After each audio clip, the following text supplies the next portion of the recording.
फेरेंगा मा फेरेंगा ओभारअल नङा बे फेरेंगानि हा नङा बे फेरेंगानि हा नङा बे बर' रायजो राजानि हासो हगारबाय फैसा लानानै हगारबाय सार बै माबानि रिरानि खाथा माबा फरेस्ट अफिसनिफ्राय जों लायदों पेरेंगा बसुमतारी एबा रनजित बसुमतारी आथिखालनि बिटिआरनि फरेस्ट मिनिस्टार इएम होनोना मिनिस्टार होनो जायखिया बिथांनि पलिटिकेल केरियारा नैबे खेबसेयानो लास्ट जासिन नामा ओरैबायदि गुलाय गुजाय जाबायमोन दाख्लैनि बे सान्तिपुर निज्ला मा होनो लावख्रिगुरिनि खोथाखौ लानानै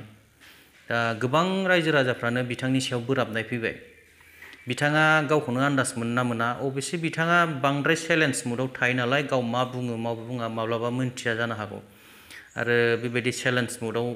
सब समय चेलेन्ज मुडआव थाबाय थाग्रा मानसिफ्रा एबा दैदेनगिरिफ्रा मालाबाबो रायजो राजानि मोजां खामानि मावनो हानाय नङा बे हले सियरखा रायजो राजाफ्राबो गोसोआव लाखा बिथाङा मा बुंदों मा बुङाखै रायजो राजाफोरखौ जायफोर रायजो राजा बिथांमोनहा बे 22टा न'खरा फरेस्ट डिपार्टमेन्टजों होखारजाबाय बे बिथांमोना एसेबां दुखु दाहायाव दङ अब्लाबो बेखौ सानालासेनो बिथाङा माबा बिपिएफनि सापर्टार माबा सापर्टार बेखि सासे दैदेनगिरिनि राव जानो समायले एसे गाव गावनि खुगाफोरखौ मोजाङै बाहायनानै माने रायजो राजाफोरखौ बोरैबा सन्तुष्ट खालामनो हागोन बेखौ साननांगौमोन बिदिब्ला बे लावख्रिगुरिनि रायजो राजाफोर आरो इउथ बिपिएफनि जेनेरेल सेक्रेटारि कास्टम बसुमतारिया बै जाथायखौ लानानै एबा बै फेरेंगा बिथांनि बिबुंथिखौ लानानै मा फोरमायदों एसे भिडिअनि गेजेरजों नायनानै लादिनि बिपिएफनि सापर्टार नङा आं जा सिगांनिफ्राय बहर होजेनदों आं बेयाव आं इउपिपिएलआवनो होखानायखा नङा जों बिपिएफनिल' नङा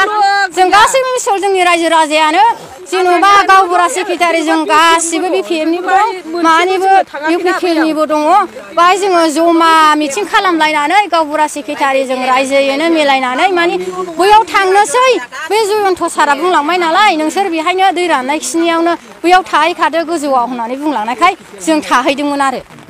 फैसाखौथ' जों जेन'बा माखासे मानसिया मोनदों खोमा 95,000 बै थांनाय बोसोराव जों मोनाखै आरो मेम्बारा डाबल बोरायनि बुरैनि सोनानै लादों जोंनि नामनि फैसाखौ मेम्बारा लथाया नवारि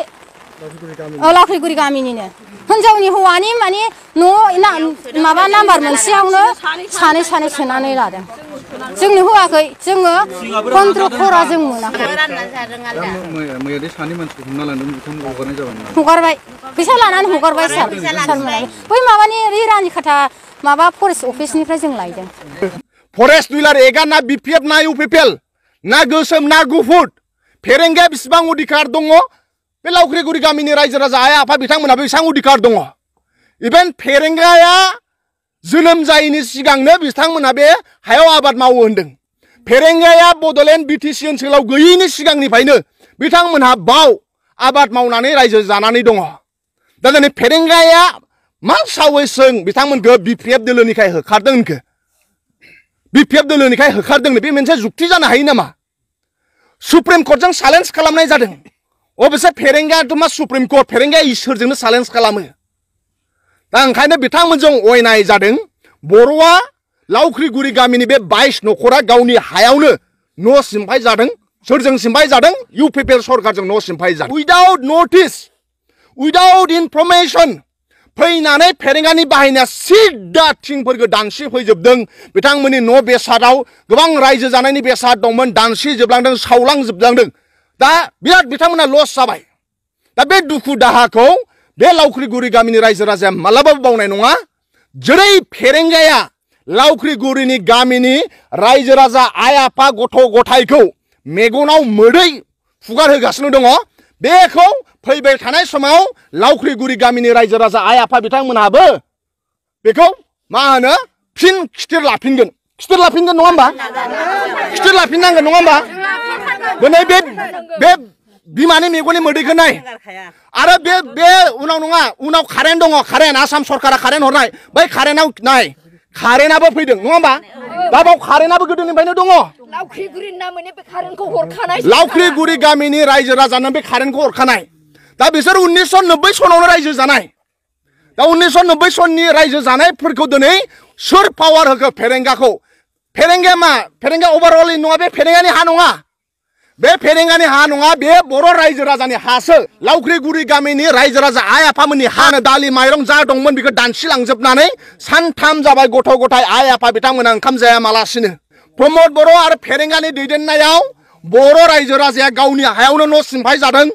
बर' रायजो राजाया गावनि हायावनो थानो थाखाय होखार जादों भारत सरकारा जेरै राइट टु फरेस्ट डुइलार एक्ट होदों हानि मोनथाय बर' फिसाफ्रा 2005 सननि सिगाङाव जाय जेराव दङ बाव हानि मोनथाय मोनथारनो नांगौ आरो बिथांमोना बाव 1990 सननिफ्रायनो आबाद मावनानै जाबोदों होननानै फोरमायदों नङा होमबा 1990 सनाव गावसिनि आबाद मावग्रा थिलि बिथांमोना बेखौ आबाद मावबोदों 1990 सननिफ्रायनो बेयाव बिथांमोना बाव थाफैदों बिथांमोना गावनि हायावसो गाव थाफैदों फेरेंगानि हायावथ' न' लुहैयाखैना प्रमद बर'नि हायाव न' लुहैयाखैना नङा होमबा रङियायाव थांनानै प्रमद बर'नि न'आव प्रमद बर'नि बिथायाव न' लुहैबा होखारनो हागोन नङा होमबा फेरेंगानि न'आव हायाव थांनानै न' लुहैबा होखारनो हागोन बिथांमोना गावसिनि हायावसो दङ गावसिनि हायाव आबादथिलियाव जोंनि हायावसो जों न' लुदों औ ओंखायनो बेखौ फैबाय दा जेरै लावख्रिगुरि गामिनि रायजो राजा आइ आफा बिथांमोननि मेगननि मोदै बेनि खिथेरखौ फैबाय थानाय समाव रायजो राजाया प्रमद बर' आरो फेरेंगानि खिथेरखौ होखारफिननो थाखाय राजि नङा होमबा राजि भिडिअखौ नायनानै रायजो राजा नोंथांमोनहा माबायदि मोनखो आंथ' ओरैबायदि मोनबाय माने फुराफुरि नैबेनो लास्ट बादि मोनखाबाय आङो बे फेरेंगा बिथांनि पलिटिकेल केरियारा नैबेनो लास्ट माने दुखुनांथावखा ओरैबायदि दुखुनांथाव आरो बेबायदि खोथा बाथ्रा बुंनानै पाब्लिकफोरखौ गोजोन होनो हायै मानसिनि पलिटिकेल केरियारा माबायदि जागोन गासैबो जों रायजो राजाफ्रा मिथिखागौ बिथाङा सब समाय चेलेन्ज मुडआव थानानै बबेबा मोनसे जिनिसखौ आक्रमन खालामनानै माने गावनि सिङाव लाबोनोसो सेस्था खालामो खोमा नाथाय आथिखालनि रायजो राजाफ्राबो इसिबां जाम्बा नंला इसिबां बुरबक नंला जे सोरनिबा सिगिनायाव सोरनिबा चेलेन्ज होबाय थानायाव गिनानै सोरखौबा हेफाजाब होगोन बे नंला आथिखालाव गासैबो रायजो राजाफ्रा जौगानायखौसो लुबैयो आरो बे जौगानाया माब्रै लुबैयो जोङो सान्थियै थानानै मोजाङै जौगानायखौसो लुबैयो थारैनो जुदि बिथांमोनखौ होखारनांगौमोनब्ला बिथांमोननिसिम नटिसखौथ' हरग्रोनो हायोमोन ना बिथांमोनानो नटिसबो हरालासिनो डाइरेक्ट थांदों आरो बुख्रुब बुख्राब खालामहैदों दानख्रुब दुनख्रुब खालामहैदों बेथ' बिराद अयनाय जादोंना